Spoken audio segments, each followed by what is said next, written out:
Brought to you by V-Guard. महाराष्ट्राच्या राजकारणामध्ये आपला स्वतःचा ठसा उमटवला आणि देशापर्यंत त्यांचं राजकारण पोचलं असे आमचे मार्गदर्शक आदरणीय देवेंद्रजी फडणवीस साहेब आज या ठिकाणी उपस्थित आहेत. व्यासपीठावर उपस्थित असलेले सर्व सन्माननीय आमदार, माजी आमदार, सर्व पदाधिकारी, सर्व जिल्हाध्यक्ष, जिल्हा प्रमुख, आमच्या महिला आघाडीच्या सर्व नेत्या, समोर बसलेले माझे सर्व बंधू आणि भगिनींनो,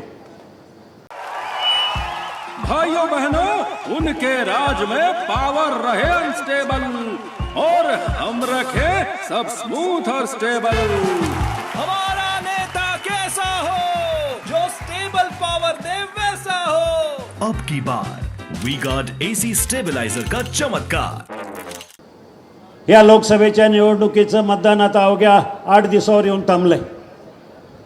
प्रचार अजून 4 दिवसानं पूर्ण थांबणार आहे आणि ह्या निवडणुकीच्या मतदानामध्ये आपण ठरवणार आहे आपल्या देशाचं पंतप्रधान कोण होणार आहे. ही निवडणूक ठरवणार आहे देशाच्या प्रतिष्ठेची आहे. ह्या निवडणुकीच्या माध्यमातून आपण हे ठरवणार आहोत की येणाऱ्या 5 वर्षामध्ये देश कोणाच्या हातात द्यायचा आणि आपल्यापुढे 2 पर्याय आहेत. एक, ज्यांनी गेल्या 10 वर्षामध्ये भारताची ओळख जगाच्या पाठीवर एक प्रगत राष्ट्र, एक उभरतं राष्ट्र म्हणून ज्यांची ओळख करून दिली, ते देशाचे सन्माननीय प्रधानमंत्री आदरणीय नरेंद्रजी मोदी. आणि दुसरा पर्याय आहे राहुल गांधी. उनका बैकअप सिर्फ कल तक और हमारा चांद तक। हमारा नेता कैसा हो जो नॉन स्टॉप बैकअप दे वैसा हो। अब की बार वी गार्ड इन्वर्टर बैटरी का चमत्कार। मला वाटत नाही राहुल गांधीला कोणी याच्यावर एकदम शेंबडं पोरगं सुद्धा त्याच्या नावाचा विचार करणार नाही पंतप्रधान पदासाठी. आणि म्हणून आपल्या पुढे एकच पर्याय राहतोय की नरेंद्र मोदींनी. नरेंद्र मोदीजींनी गेल्या 10 वर्षामध्ये काय केलं आम्ही सगळ्यांनी पाहिलंय. त्यांच्या पहिल्या 5 वर्षामध्ये त्यांच्याबरोबर मी जवळून काम केलं, प्रत्यक्ष काम केलं. ते पंतप्रधान व्हायच्या अगोदर मी 2 वेळा त्यांना भेटायला गांधीनगरमध्ये गेलो आणि महाराष्ट्राच्या विकासाची चर्चा त्यांच्याबरोबर केली. जे काही महत्त्वाचे निर्णय, इतिहासकारक निर्णय, क्रांतिकारक निर्णय त्यांनी जे घेतले, त्यामध्ये आपल्या सगळ्यांच्या जिव्हाळ्याचा आणि अंतःकरणाचा प्रश्न म्हणजे राम मंदिराची उभारणी. 500 वर्ष राम मंदिराची उभारणी होत नव्हती आणि त्यासाठी फक्त आणि फक्त नरेंद्र मोदीजींना जन्म घ्यावा लागला आणि त्यांच्या माध्यमातून हे मंदिर उभं राहिलं. 70 वर्ष कुठलाही पंतप्रधान, कुठलाही राजकारण्याने तसा विचार सुद्धा केला नाही. पण सगळी संकट दूर करून नरेंद्र मोदीजींनी हा प्रकल्प उभा केला, हे मंदिर उभं केलं. हे सगळ्या भारतीयांच्या मनामध्ये आणि अंतःकरणामध्ये आहे. 370चं कलम असेल आणि विकास कामाच्या माध्यमातून जर बोलायचं झालं तर मला आवर्जून सांगावंसं वाटेल. काही लोक चर्चा करतात की आमच्या साहेबांना 70,000 कोटी रुपयाची कर्जमाफी केली शेतकऱ्यांसाठी. केली, एकदाच केली. पण नरेंद्र मोदीजींनी PM किसान योजनेच्या माध्यमातून देशातल्या 12 कोटी शेतकऱ्यांना 6,000 रुपये प्रत्येक वर्षी म्हणजे 72,000 कोटी रुपये शेतकऱ्यांना दिले. आणि ते एका वर्षाला 72,000 कोटी. गेल्या 5 वर्षात ते 3,60,000 कोटी रुपये शेतकऱ्यांच्या खात्यात डायरेक्ट गेले. आणि हीच योजना अजून 5 वर्ष पुढे करायची. आज अनेक दुसऱ्या योजना आहेत आणि हे सगळं करण्यासाठी मी माझ्या मतदारसंघापुरतं जर बोलायचं झालं तर मी आज निवडणुकीला जो उभा आहे तो फक्त आणि फक्त विकास कामं करण्यासाठी. माझा अजेंडा आहे फक्त विकास कामं करण्याची. समोरच्या उमेदवारांना काही टीका करू द्या, काही घाणेरडे आरोप करू द्या. त्यांनी काल परवा कुठेतरी त्यांच्या सोशल मीडियावर आणि का भाषणामध्ये उल्लेख केला की खासदार आढळरावांनी संसदेमध्ये त्यांच्या कंपनीच्या फायद्याचे प्रश्न विचारले. मी रामलिंगाची शपथ घेऊन सांगतो, त्यांनी जो त्यांच्या ट्विटरवर आणि त्यांच्या सोशल मीडियावर जो प्रश्न टाकलाय तो हा प्रश्न आहे. आणि प्रश्न काय आहे, मी लोकसभेमध्ये 7 एप्रिल 2017 आणि फेब्रुवारी 2019 मध्ये विचारलेला प्रश्न होता की इस्रायल आणि गोवा शिपयार्ड यांनी संरक्षण विभागाला देणारे जे काही रॉकेट्स आहेत किंवा त्याचे जे काही शस्त्र आहेत त्याचा कराराच्या संदर्भामध्ये इत्थंभूत माहिती द्यावी. त्याच्यामध्ये काही भारतीय कंपन्या आहेत का, काही भारतीय कंपन्यांनी त्याच्यामध्ये सहभाग होण्यासाठी इंटरेस्ट दाखवला आहे का. आता एवढा प्रश्न सरसळीत पाणबुडी आणि गोवा शिपयार्ड याच्याशी माझ्या कंपनीचं किंवा माझा व्यवसायाचा काही संबंध नाही. मंगलदास तुम्ही म्हणाला जर केलं तर केलं, काय झालं, मी केलंच नाही. मी माझी कंपनी स्वकष्टातनं उभी केलेली आहे. देवेंद्रजी माझं आयुष्य डोक्यावर पाटे घेऊन भाजी विकलेली, हमाली केली रेल्वे स्टेशनवर आणि या कष्टातून माझी कंपनी उभी केली. आज मी अमेरिकेपर्यंत माझी कंपनी आहे.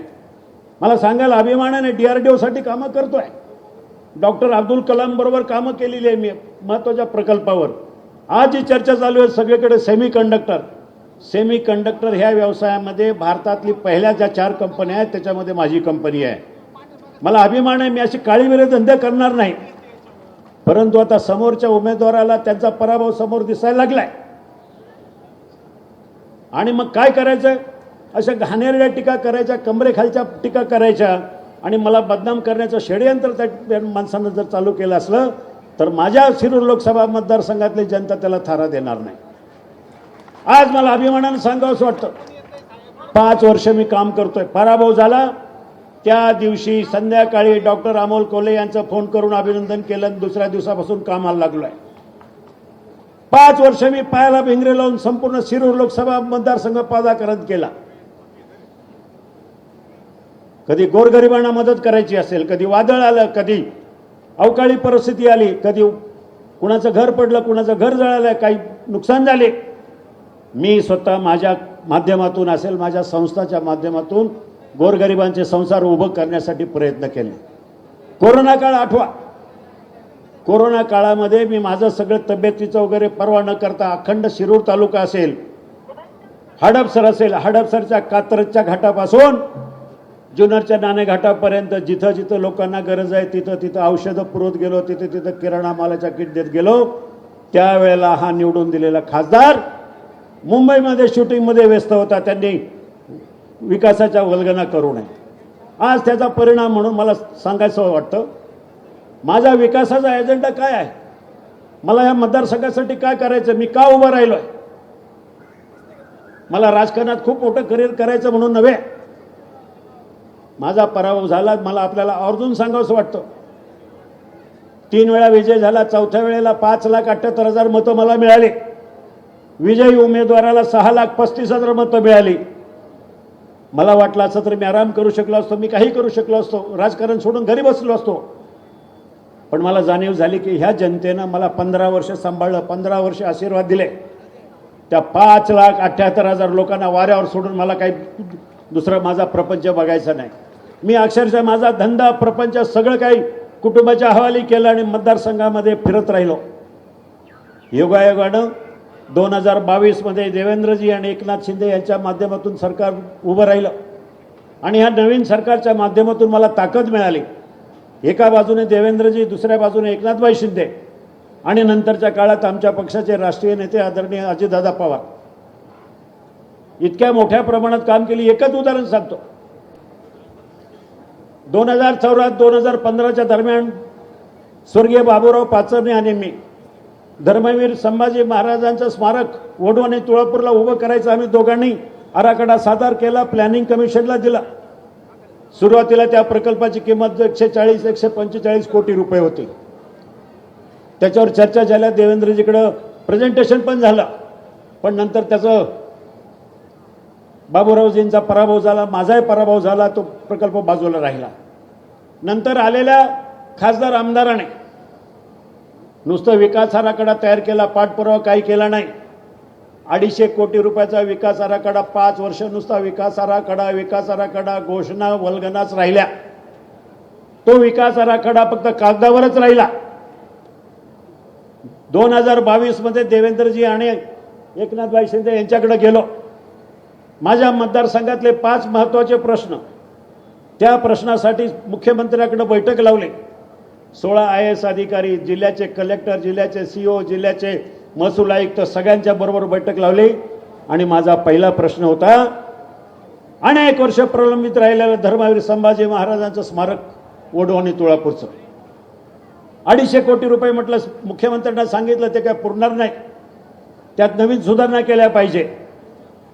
मुख्यमंत्र्यांनी सगळ्या अधिकाऱ्यांना सूचना दिल्या की आढळराव सांगतील त्याप्रमाणे ग्रामस्थांची, वडू आणि तुळापूर ग्रामस्थांची चर्चा करा. नवीन विकास आराखड्यामध्ये ज्या काही गोष्टी आढळराव सांगतील त्याप्रमाणे समाविष्ट करून नवीन विकास आराखडा सादर करा.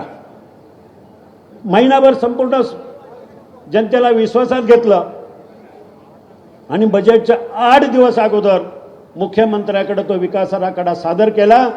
आदरणीय देवेंद्रजी आणि आदरणीय मुख्यमंत्र्यांनी त्या बैठकीमध्ये त्याला मंजुरी दिली. कॅबिनेटमध्ये आणि बजेटमध्ये त्याला मंजुरी दिल्यानंतर मला अभिमानाने सांगावं असं वाटतं, तो आराखडा 400 कोटी रुपयाचा झाला आणि त्याला मंजुरी दिली, टेंडर दिलं, त्याचं भूमिपूजन केलं. अशा प्रकारची विकास कामं करण्यासाठी ताकद देणारं हे सरकार आहे.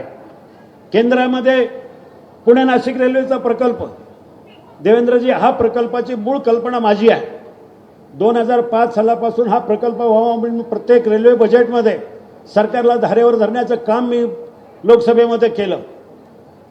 योगायोगानं सुरेश प्रभू रेल्वे मंत्री झाल्यानंतर 2014ला आम्ही मांडणी केली, प्रकल्पाला सुरुवात केली.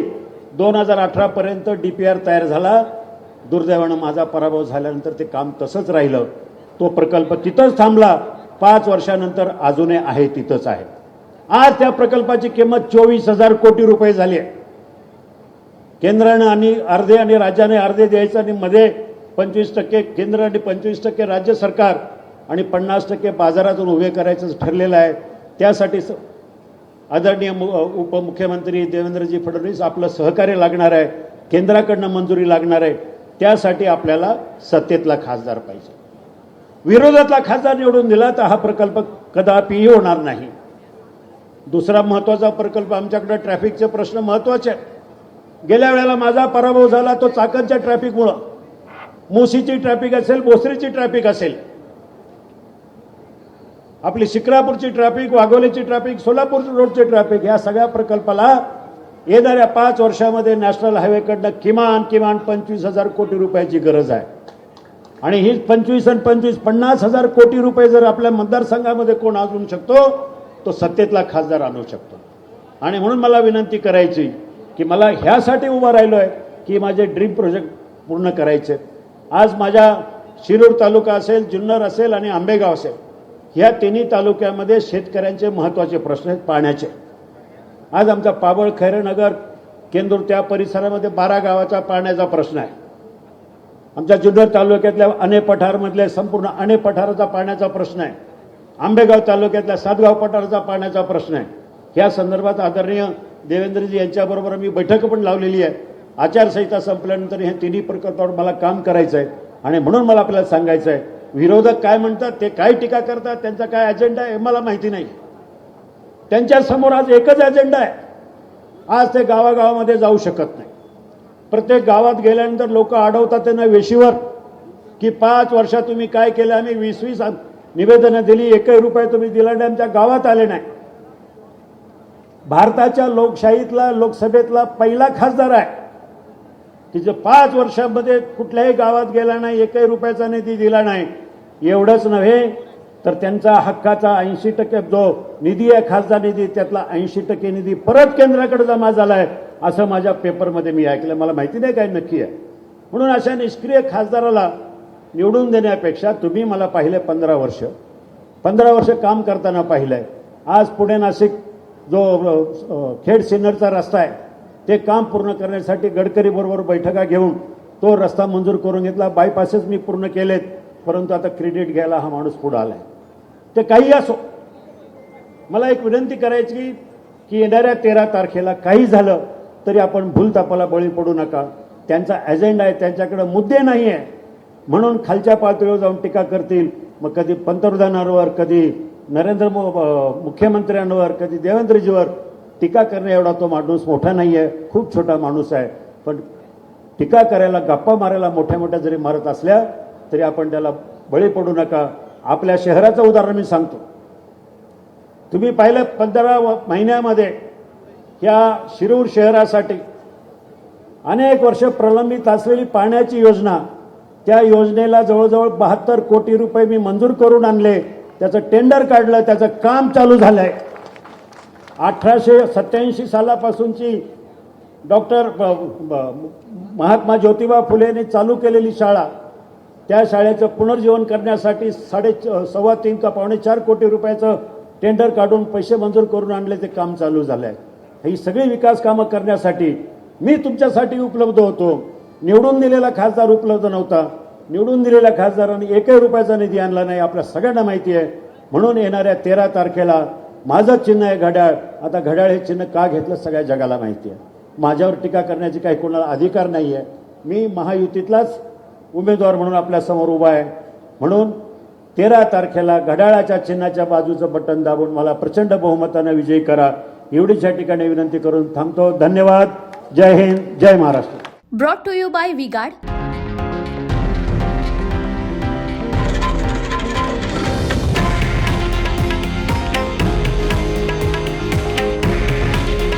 हे आहे देशातील नंबर 1 न्यूज नेटवर्क आणि आपण पाहत आहात TV9 मराठी. काळजी तुमची, हित महाराष्ट्राचं.